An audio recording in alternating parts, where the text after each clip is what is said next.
নাই মেরে পুলিশে ধরে লয়ে গেছে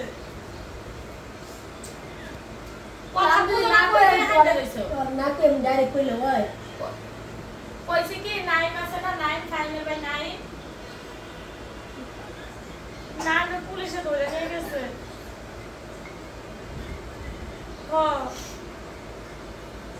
কি হয় কি হয় কি আমার ভাই ছেলে বড় ভাই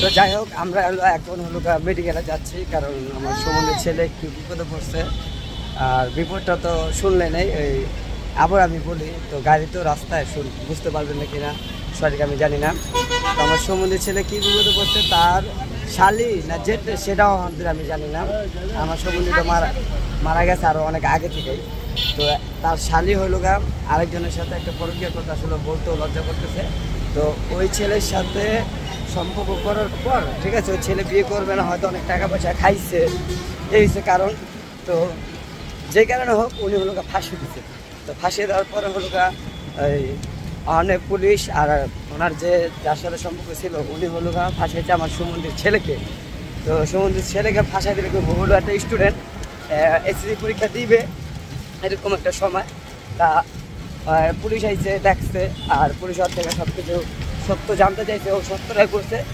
যেহেতু এসএসসি পরীক্ষা দেয় ওই ছেলে ভালো মন্দ সব কিছুই বুঝে কিংবা দিব সঠিক আমি এতটুকু জানি না তো হ্যাঁ তো যাই হোক আমি আপনাদের ভাবি আনি নাই কারণ সারা ফাতে লোক মেডিকেলে সারা ফাতে লোক ভুলে গেছে সারা ফাতের স্কুল আছে সারা ফাতের স্কুল তো সারা ফাতের স্কুল আছে এই স্কুলের পরীক্ষা সামনে সারা ফাতের সামনে পরীক্ষা হয়তো বলতে পারেন সারা ফাতের আর কি পরীক্ষা ওরা একদিন স্কুল কামাই দিলে এখন বর্তমানে অনেক সমস্যা আমি চাইছিলাম না যে আপনাদের ভাবি আইতে যেছিল আপনার ভাবির রাইকে আমি নিজে আসছি মহিলা মানুষ হ্যাঁ মহিলা মানুষ নিজেও কোনো কিছু বুঝবো না সারা বাসায় বা আসবো দিনের আমি নিজে একটা যাই যা হয় কি না হয় দেখি মোটামুটি আমি ঢাকা মেডিকেল সবই চিনি তো তারাও আসছে না এটাও আমি যাই না তাহলে আমার যে মায়াকে নিয়ে আমি ওকে যাচ্ছি তো যাই হোক সাথে থাকুন আর ভিডিওটা কন্টিনিউ দেখতে থাকুন তো সারাক্ষণ আমি মেডিকেলে দৌড়াদৌড়ি করছি ওটা আমি আপনাদের মাঝে শেয়ার করতে পারি নাই আসলে ফোনের পর ফোন ওরকম হলে আসলে ভিডিও করা যায় না তো আসার পর এই সারাদিন পর এখন খাইতে বসছি আয়া দেখি দেখেন কী রাঁধছে বেগুন ভর্তা ডিম বোনা আর ওই যে ডাইল বোনা করছে আম দিয়া আর এই যে কালকের হয়তো কচু শাক আর এই যে পাতলা ডাল মানে এই সারাদিন দৌড়াদৌড়ি করে এডিটা কি খাওয়া যায় এই টেনশনে আমি আছি হ্যাঁ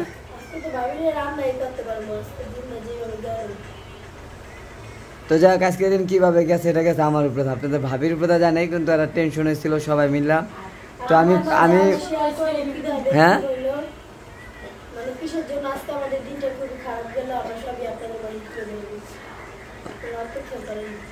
হ্যাঁ তো সাথে থাকুন আর কি কি ঘটনা ঘটছে সেটা আপনাদের ভাবি বলতে পারবো আর কেমন তার কি হয় আমার যেটা সে মেয়ের কী হয় আমার শাশুড়ির কী হয় তো তারা নাই তারা থাকলে হয়তো একটু ভালো হইতো আমি আপনাদের মাঝে পুরোটা ধরে তুলতাম তো যাই হোক তাদের কারণে আমার যাইতে হয়েছে আমি পুরোপুরি আচ্ছা খাইতে বসছি তো খাওয়া শেষ করে আমি আপনাদের মাঝে বলতেছি তো আমি হলো খাওয়া দাওয়া করে এখন হলো বসছি ওই যে আপনাদের ভাবিও বসছে মানে আপনাদের মাঝে একটু শেয়ার করবো আপনাদের ভাবি আর ওই যে আমার ভাগ্নি আর মা তো হসপিটাল থেকে আয়া শুনে যে এই ঘটনা তো মা পুরোপুরি ঘটনা শুনে নাই শুনছে নাকি তাও আমি জানি না আমি তো সারাক্ষণ দৌড়াদৌড়ি কইরা তারপরে হলো আসছি আসার পর খাওয়া দাওয়া করলাম আর খাওয়া দাওয়া কইরা এখন চিন্তা করলাম আমি একটু আপনাদের মাঝেও শেয়ার করে আসলে আমার সম্বন্ধে এমনকি সম্বন্ধের ছেলে সম্পর্কে আমিও অতটা জানি না কারণ কি লেগে আমি আমার সম্বন্ধে বিয়ের পর আমি আমার সম্বন্ধীকে দেখি নাই কোনো সময়ও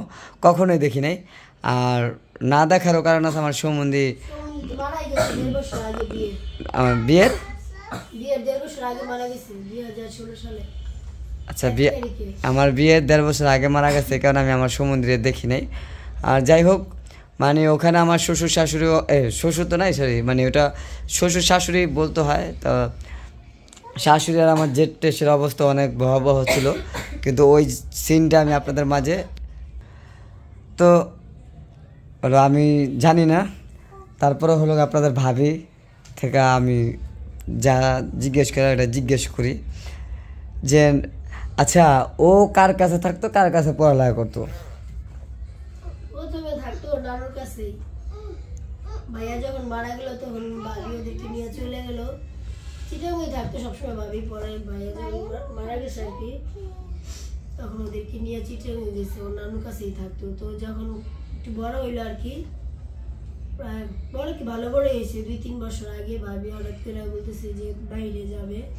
আমরা বললাম এখন আপনি বাইরে যাবে কেন, এখন তো ছেলে বড় হয়ে গেছে, ওদেরকে তো এখন টেক কেয়ার করতে হবে বেশি, না আমার যেতে হবে। পরে আর কি এক পর্যায়ে উনি গেল, ওরা তো প্রথম দেশে এসেছিল, পরে ওদেরকে না চিটাগাং ছিল, তারপর ভাবি করলো কি নোয়াখালী রাইখা তারপর উনি গেল নোয়াখালী, আবার ওনার বোন থাকে। আচ্ছা তাহলে না না ওইখানে থাকলো কে? আমি জানি যে না আমার যদি কিছু হয়ে যায় তো আমার যতটুকু ধারণা আমার ছেলে অথবা আমার মেয়ে, ঠিক আছে, দুজনে আমার যদি কিছু হয় তো আমি জানি থাকবো হয়তো আমার বাপ মার কাছে, ঠিক আছে, মানে আমার মার কাছে।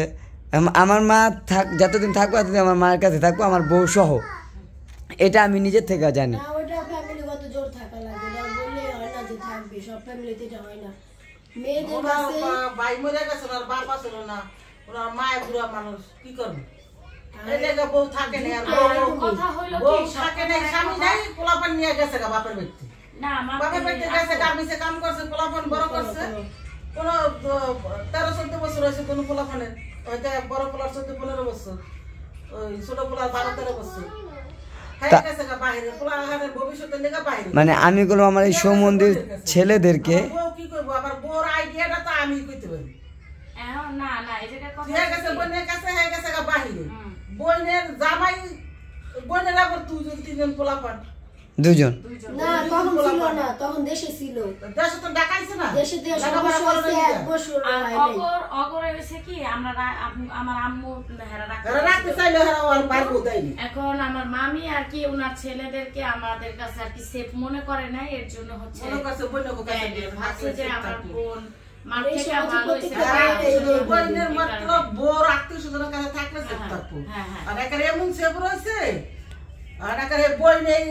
বোনের জামাই থিয়া অন্য জনের লগে পরকিয়া কইরা যেখানে খাইছে ধরা ধরা খাইয়া যে নিজেই মরছে না জামাই মেরে হালাইছে, এটা মনে করেন কেই কইতে পারে না।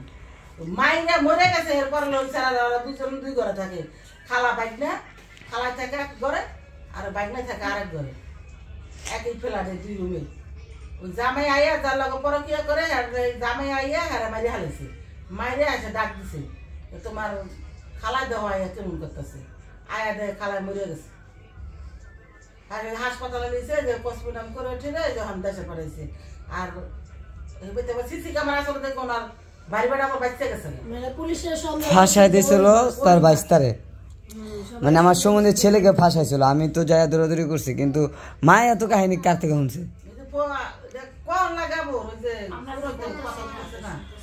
ও আচ্ছা আচ্ছা আচ্ছা, মানে এটাই সত্য, মানে আমার সম্বন্ধীর বউ আমারে ফোন দিছে, আমি জাস্ট শুধু আর যে বাচ্চা বাইরে তো বাচ্চা হয় ক্লাস 9 এ পড়ে, 16 বছর 9 এ উঠবো, 13-14 বছরের বাচ্চা এখনো মানে 16-17 হয় না এরকম। ওই কি পারবো একটা মানুষের জোয়ান মতো একটা মহিলার মারি লাইতে নিয়ে, আর হ্যাঁ অনেক ছেলের লগে পরকিয়া করে এই ছেলে হলো মারি আনিছে, অনেক টাকা পয়সা আছে, মহিলারা ছিল 2 জন, আর মহিলা জড়িত আছে লগে 2 জন, ওই ছেলেরই দেখবি হয়তো বোন ওসব কারণে মারছে নাকি, আবার উনি আরেকটা বিজনেস তৈরি করছিল, মানে পার্লার দিয়ে করছিল পার্টনারে, হয়তো টাকা পয়সা নিচ্ছে, এটা হইতে পারে, আমরা সঠিক জানি না, আমরা ছিলাম না, আমরা শুনতেছি, সবই আমাদের শোনা কথা। কইছে যে 2-3 আগে কাজ হইছে, ওই যে নাইমরে যে ভর্তির জন্য টাকা পাঠাইতো প্রত্যেক মাসে মাসে, এই টাকাটা উনি খরচ করে ফেলতো। এর আগেও হচ্ছে মামির হলো ওই যে ওইখানে আর কি ওনার ভোটার আইডি কার্ড একটু প্রবলেম হয়েছে, ওইটা ঠিক করার জন্য আসার কথা ছিল, তো আসবে সেই 1.5 মাস, তো উনি কাজ করতে পারবে না 2-3 মাস, ওই টাকাটা আর কি ওনার বোনকে আগে পাঠাইছিল যে আমি যদি আসি তাহলে তো আমি কামাই করতে পারবো না, এই টাকাটা তুই তোর কাছে রাখ, আমি আসলে দিস।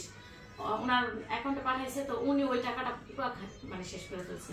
ওই যে পার্টনার দিবার জন্য আর কি 1,30,000 টাকা এরকম খরচা করে ফেলছে। তো খরচা করে ফেলছে পরে আমি বলছে যে ঠিক আছে খরচা যেহেতু করেই ফেলছিস তাহলে শুধু আমার 1 লাখ টাকা দিস, বাকিটা বাদ, শুধু 1 লাখ দিস। মানে ওইটা তো এখন তো নাই একেবারে।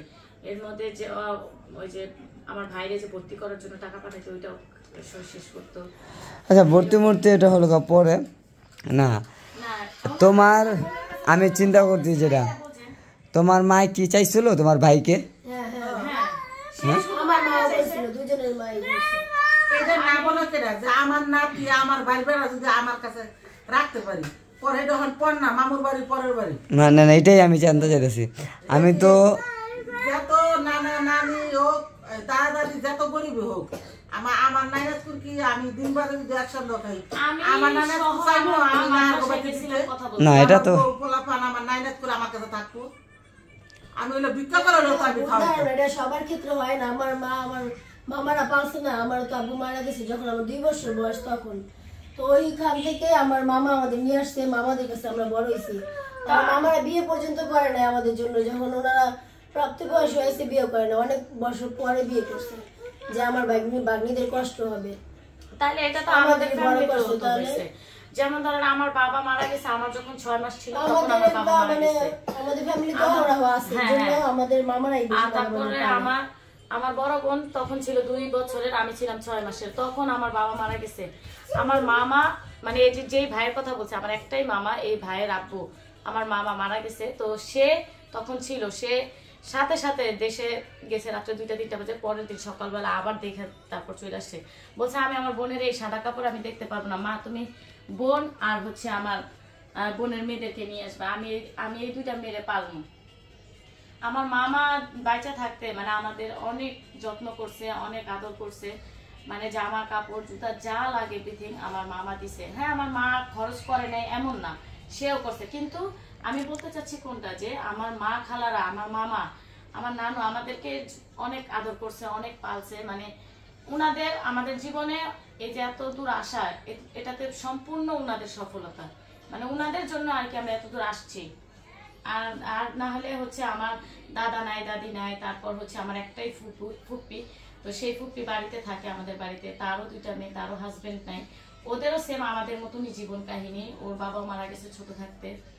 মানে আমাদেরকে রাখার মতো আমাদের দাদি বাড়িতে ওইরকম কেউই নেই। তো আমার নানু আমাদেরকে মামা কাছ থেকে আইসা শুক্রবার যদি বাসা দেখতে পারে সব বোনদের, আর আমরা যখন ছোট অনেক যত্ন করতাম। আমরা যখন ছোট তখন কিন্তু আমার খালারাও ছোট, মানে এই যে আমার নাহার আন্টি, তারপর হচ্ছে আমার আরেকটা ছোট আন্টি আছে, আমার আন্টি ছোট, সেও কিন্তু ছোট, তারা দুজনেই অনেক ছোট ছিল আমরা যখন ছোট ছিলাম। মানে কি আমার আম্মু আর আমার খালার অনেক তাড়াতাড়ি বিয়ে হয়ে গেছিল, বড় খালার, এর জন্য আর কি তারা আমরা হয়েছি আর ওনারা ছোট ছিল এরকম আর কি। যাই হোক অনেক কথাই বলা হয়েছে এখানে, আর কে কতটুকু বুঝতে পারছেন অবশ্যই কমেন্ট করে জানাবেন। কিন্তু আমার যে ভাগ্নাটা মানে সুমন্দির ছেলে, ও কোনো আপনাদের ভাবির আপন বড় ভাইয়ের ছেলে, এই কারণে হইল বেশি টেনশনে আসলো, বেশি কান্না করছে। আর যাই হোক এটা সবাই কান্না করছে। আর মা তো এই পর্যন্ত আয়া দেখে যেন উল্টা পাল্টা সব কিছু। তুমি আইসা কি দেখলো? আমি আইদিও আমার কাছে তো সব সময় সব কথা কয় না, না আমি দিকে দেশে কি হইছে কি হইছে কি হইছে কয় না। আপু মাত্র আসছে হসপিটাল থেকে, এখনই কি মানে কি হইছে আসছে মাত্র, তোর কথা শুনতাছি না আমরা মেডিকেল কি হইছে আমারে কও। আন্টি বলতাছে কি কইতাছে যে এই ঘটনা, আপু বাবা জিজ্ঞাসা করছে কিন্তু আন্টি বলতাছে যে আচ্ছা আইতাছি কম। আমি কইতাছি যে বিড়ি দে ফোন দিছে কেন বিড়ি দে, এই বিড়ি কেমনে এত রূপলা এই বনে তুই হলো বিড়ি জানা না যে বইনে খারাপ। আচ্ছা যাই হোক, তো মানুষের পরিস্থিতির শিকার হলে আর কি যা হয়। তো অনেক কথাই বলছে, মা বলছে, বউ বলছে, ভাগ্নি বলছে, কারো কথায় যদি কোনো জায়গায় ভুল ত্রুটি হয়ে থাকে অবশ্যই ক্ষমা দৃষ্টিতে দেখবেন, আর পাশে থাকা বেল আইকনটি বাজিয়ে দেবে। আমার তো নিজের থেকে আমার বেশি বিশ্বাস করে যে আমার থেকে যতটুকু সেভে না থাকবে আমার বোনের কাছে আরো বেশি থাকবো। তাহলে পৃথিবীর যদি যে কয় যদি কয় যে আমার বোনের কাছে যত থাকবো না, এই কথা বলে জীবনে বিশ্বাস করবো না। বিশ্বাস করবো না।